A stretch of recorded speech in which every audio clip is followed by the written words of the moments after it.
So, my first girlfriend was Cheryl Samita. We were 5 years old. We lived down the street from each other, and Cheryl had a play tent in her backyard. One afternoon, we were in her tent, and we kissed. It was my very first kiss. And after we kissed, we started talking about getting married. And we decided that if she married me, I would change my last name to Samita.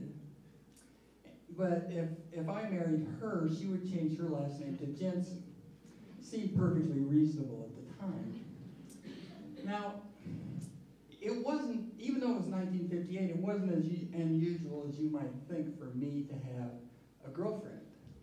Because everyone at that time was, including me, was under the mistaken impression that I was a boy. So my childhood was fairly unremarkable. Going fishing and camping and playing baseball and taking care of, painting the house twice with my brother while my parents worked.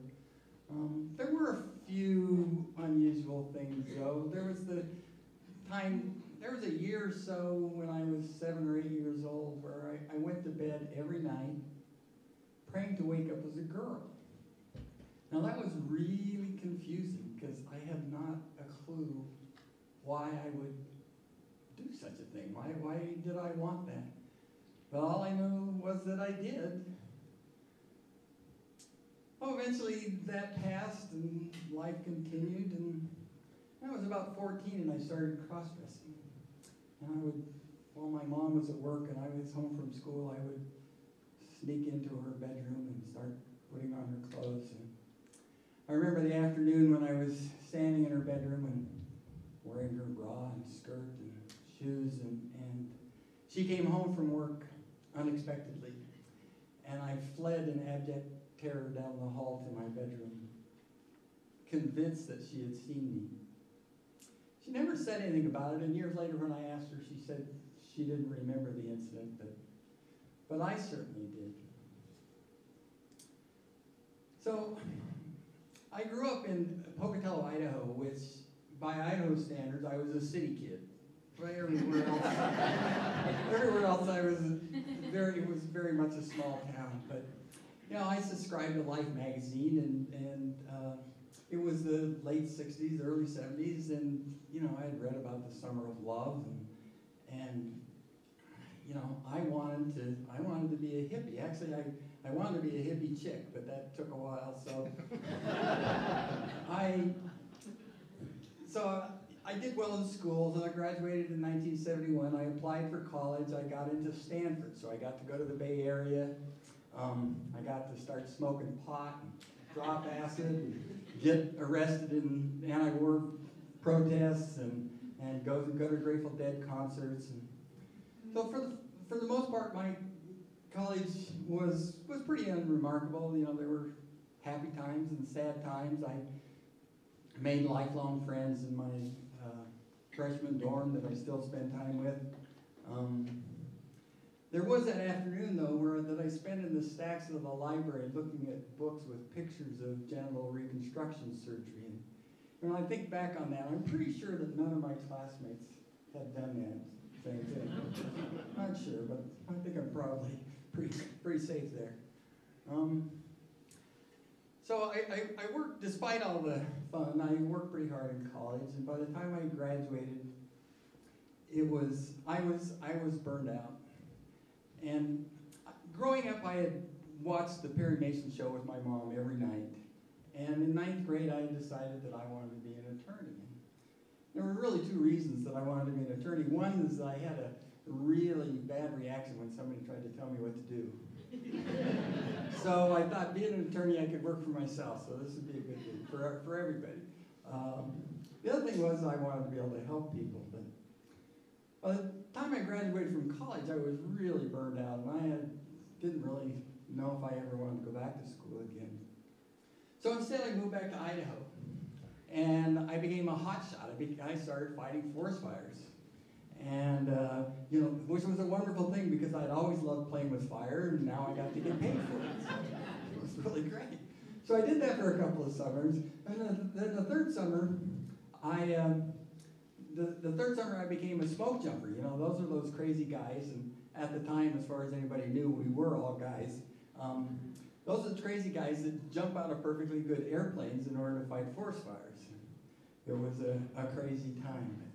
So I did that for most of the summer, and but I had put in an application with the Idaho Human Rights Commission, and late in that summer they offered me a job. And so I became a civil rights investigator for the Idaho Human Rights Commission.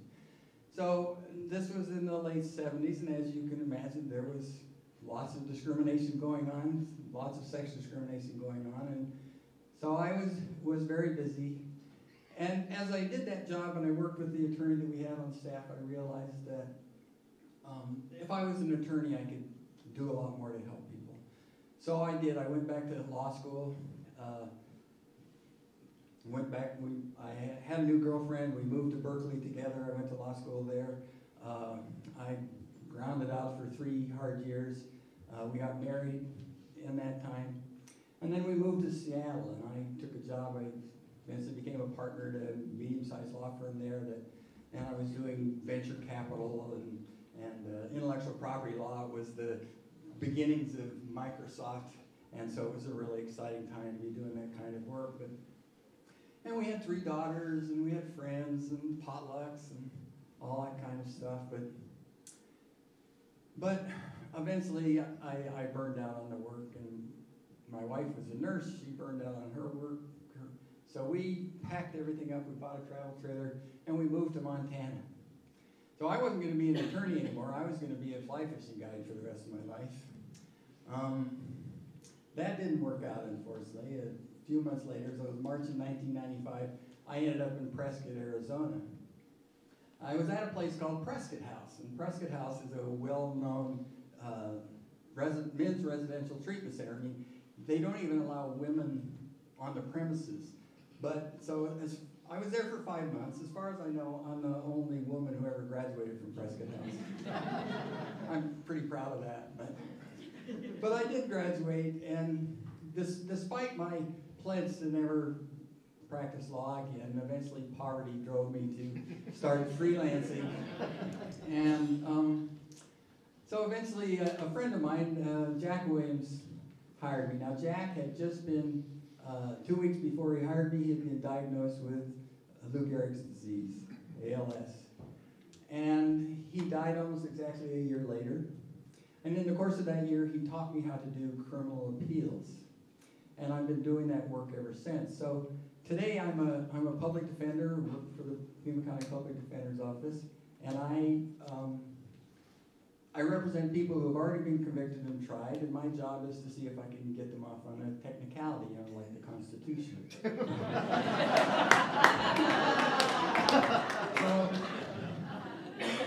So I worked at home, I worked alone, I had a computer, I had an internet. I didn't always use the internet just for work. Eventually I started encountering stories of other women like myself and that telling their stories of how they had managed to transition. And for the first time in my life, I realized that it was possible, that this is how you did it. It wasn't easy, it was scary as hell, but it was possible. So I began my own journey to become who I am today. So I had finally decided that I was going to transition to live full-time as Abby. And so just before Thanksgiving of 2006, I told my ex-wife that I was going to transition. She said, "It's about time." My daughters were okay with it. They had new trans kids from school, and it was no big deal. I came out to my family the day after Thanksgiving. We had spent Thanksgiving at my brother's mansion on the banks of the South Fork of the Snake River. The next morning, we all got up and had breakfast, and I stood in front of about 20 members of my family and told them that I was going to live the rest of my life as Abby. My sister, who is an evangelical missionary, gave me a hug and said, "I don't agree with what you're doing, but I still love you." My older brother shook my hand and said, "Good luck." Haven't talked to them since.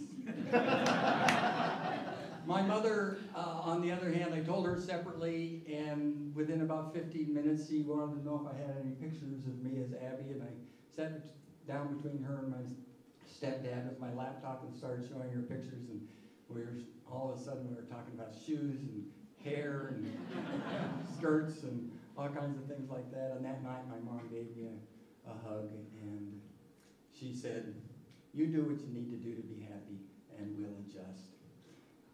Which she has. It's been amazing. So I planned my final transition to be in May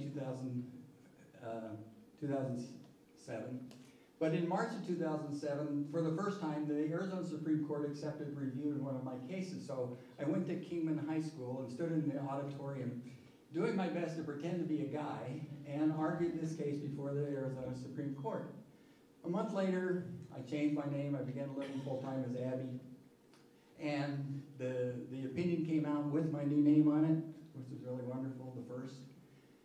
And then in December of that year, I got to appear before the Arizona Supreme Court again, this time as Abby. So I have the rare distinction of being the only attorney who's ever appeared before the Arizona Supreme Court as both a man and a woman.